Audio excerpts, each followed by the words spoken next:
শুভ সকাল বন্ধুরা। ঝটপট সকাল সকাল একটা চটজলদি জলখাবার বানিয়ে ফেলি। কড়াইয়ে দিয়ে দিলাম সর্ষের তেল, আর তেলটাকে গরম হতে বসিয়ে দিলাম। তেলটা গরম হয়ে যেই ধোঁয়া উঠবে, পাঁচফোড়ন আর শুকনো লঙ্কা চিড়ে দিয়ে দিলাম। এবার ভালো করে সেটা গরম হয়ে গেলে তাতে দিয়ে দেবো কেটে রাখা আলুগুলো। মজার ব্যাপার হলো এই তরকারিটাতে আমি আলুর খোসা ছাড়াই না, খোসা শুদ্ধ আলু দিয়ে এই তরকারিটা আমি করি। খোসা শুদ্ধ আলুটা কেটে সেটাকে ভালো করে 5-6 বার ধুয়ে তারপরে সেটাকে আমি এই প্যানের মধ্যে দিয়ে দিই। এবার দিয়ে ভালো করে হাই ফ্লেমে কিছুক্ষণ নাড়ার পরে জল ঢেলে দেবো। তো এই তরকারিটা আমি স্পেশালি আমার মায়ের কাছ থেকে শিখেছি। তো এই তরকারিটা দিয়ে যদি মোগলাই পরোটা খাও, যেটা মাটন কিমা আর ডিম দিয়ে যে মোগলাই পরোটা হয়, সেটাও দারুণ লাগে। বা সকালের জলখাবারে লুচি বা আটার পুরির সাথেও খুবই ভালো লাগে।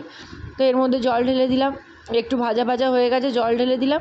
এরপর এতে দিয়ে দেবো, কিচ্ছু মশলা নেই, খালি হলুদ গুঁড়ো আর ধনে গুঁড়ো আর লঙ্কা গুঁড়ো আর নুন আর হিং, ব্যাস এই 4টে জিনিস লাগবে। তো এই 4টে জিনিস দিয়ে ভালো করে নাড়িয়ে চাড়িয়ে এবার ঢাকা দিয়ে সেদ্ধ করো। সেদ্ধ হয়ে গেলে ভালো করে স্ম্যাশ ট্যাশ করে কাঁচা তেল ছড়িয়ে নামিয়ে নাও। আর এই রান্নাটা সর্ষের তেলেই হবে। তো এইভাবেই আজকে চটজলদি একটা জলখাবার করে নিচ্ছি। তরকারিটা হয়ে গেলে একটুখানি পুরি করে নেব। ময়দা আছে, কিন্তু আমি দেখছি ময়দার থেকে আটার পরিমাণ এত বেশি আছে। আসলে এতদিন ছিলাম না, তো আটা জমে গেছে অনেক। তো আমি ভাবলাম যে না বাবা, আগে আটাটাকে খরচা করি। তো সেই জন্য আমি লুচি বানাতে গিয়েও বানালাম না, ভাবলাম আটা দিয়ে আটার পুরি বানাই। তো আটাতে একটু নুন আর একটু তেলের ময়াম দিয়ে আটাটা মেখে নিলাম। তরকারিটা আমার রেডি হয়ে গেছে। এদিকে ওয়াশিং মেশিনটা দেখি কতদূর কী অবস্থা, 16 মিনিট এখনও বাকি। তো ওয়াশিং মেশিনে যতক্ষণ কাচাটা হয় ততক্ষণ লুচিগুলো মানে আটার পুরিগুলো বেলে ভেজে নিই। তো গরম তেল নিয়ে এই লোহার কড়ার মধ্যে গরম গরম আটার পুরিগুলো ভেজে নিচ্ছি। তো তোমাদের ভিডিও কেমন লাগছে সেটা অবশ্যই কমেন্ট করে জানিও। আর কিসের ওপর আমি ভিডিও বানালে তোমরা উপকৃত হবে বা তোমাদের ভালো লাগবে সেটাও আমায় কমেন্ট করে অবশ্যই জানিও। আমার খুব ভালো লাগবে তোমাদের কমেন্ট, তোমাদের লাইক আমার জন্য খুবই খুবই ইম্পর্ট্যান্ট। তো তোমরা কে কোথা থেকে আমার ভিডিওটা দেখছো সেটা জানাতে ভুলো না কিন্তু। আর আমার ভিডিও আর ব্লগ দেখার জন্য তোমাদেরকে অসংখ্য ধন্যবাদ। তো এই যে গরম তেলের মধ্যে পুরিগুলো ভাজছি, আমার মা শিখিয়েছে লুচিটা যেমন মানে হাই ফ্লেম লো ফ্লেম একটু মানে অ্যাডজাস্ট করে করে ভাজতে হয়, এই আটার পুরিগুলোর ক্ষেত্রে কিন্তু একটু হাই ফ্লেমেই বেশিটা ভাজতে হয়, তবেই ভাজাটা বেশ ভালো হয়। তো আটার পুরিগুলো ভেজে নিলাম। আগে তো আমার হাজব্যান্ডকে জলখাবার দিয়ে দেবো, তারপরে আমি একটু জলখাবার খেয়ে দুপুরবেলা রান্নায় যাব। যেহেতু আমি কালই ফিরেছি, আজকে আর বেশি রান্নার ঝামেলায় যাব না। আবার এদিকে আমার হাজব্যান্ড শ্রাবণ মাসটা পুরো নিরামিষ করছে, তো ওই জন্য আমি আমার জন্য আলাদা করে আর ননভেজ করবো না। একেবারে একটু ডাল আর আলু পেঁয়াজের ভাজা আর রাজমা আর ভাত। রাজমা চাওয়াল ওর খুব প্রিয় একটা রান্না নিরামিষের মধ্যে, তো ভাবলাম সেটাই করে নিই, এই আর কি। আজকে আমার তো একদম সাদা সিম্পল আইটেম। তো রাত্রিবেলাও আমি বেশি কিছু ঝামেলা করব না।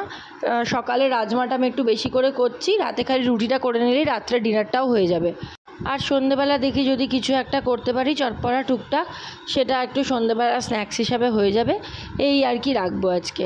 তো এই রান্নাগুলো সিম্পল করার কারণ হলো ঘরদোরটা ঠিকঠাক করে গোছানো, কেন এতদিন বাদে এসেছি, মানে ওটাই মেন কাজ। কিন্তু সেটা করার এনার্জি পেলে তবে তো, আমি এনার্জি পাচ্ছি না, আমার ভালোই লাগছে না। আসার পর থেকে খালি সারাদিন ঘুম পাচ্ছে, আমার একদমই ভালো লাগছে না, খালি ঘুম আর ঘুম পাচ্ছে। ওখানে ঘুমোচ্ছিলাম যে সারাদিন রাত রেস্ট নিচ্ছিলাম, কিন্তু ওখানে বেশ চনমনা ছিলাম। কিন্তু জানি না এখানে কেন আমি একটুখানি মানে ঘুম ঘুম মতো পাচ্ছে। মাকে বললাম, মা বলে এই এতদিন এখান থেকে ওখানে গেছিস বলে হয়তো তোর এই আলিস্যি লাগছে, ইচ্ছা করছে না, কিন্তু আস্তে আস্তে সব ঠিক হয়ে যাবে।